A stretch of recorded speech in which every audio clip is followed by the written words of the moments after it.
আমরা সমগ্র বাংলাদেশে আসন ভিত্তিক সকল যোগ্য প্রার্থীদের, একাধিক যোগ্য প্রার্থীদের সাথে আমরা কথা বলেছি। এটা তারই প্রক্রিয়ার একটি অংশ।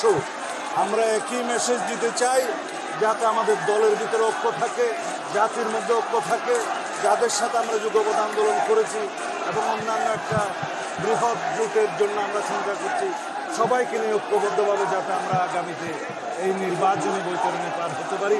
তবে জাতির মধ্যে ঐক্যটাই হচ্ছে আমাদের সবচেয়ে বড় শক্তি।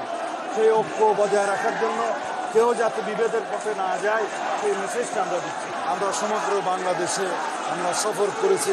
তাদের রাজনৈতিক ভাবনা এবং তারুণ্যের রাজনৈতিক ভাবনা আমরা গ্রহণ করে, আত্মস্থ করে সামনের দিনে জাতি বিনির্মাণে কীভাবে আমরা সেটা বাস্তবায়ন করতে পারি, সেই লক্ষ্যে আমরা কর্মসূচি প্রণয়ন করছি।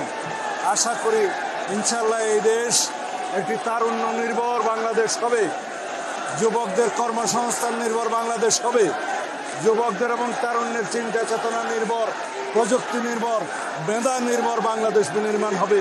যেই স্বপ্ন আমাদের শহীদরা দেখেছিলেন, যেই স্বপ্ন জুলাই গণ অভ্যুত্থানের শহীদরা দেখেছিলেন, যেই স্বপ্ন মুক্তিযুদ্ধের শহীদরা দেখেছিলেন। সুতরাং আমরা এই তরুণদেরকে, যুবকদেরকে, তাদের ভাবনাকে, রাজনৈতিক ভাবনাকে, চিন্তা চেতনাকে আমরা আত্মস্থ করেই এই জাতি আমরা এগিয়ে যাব।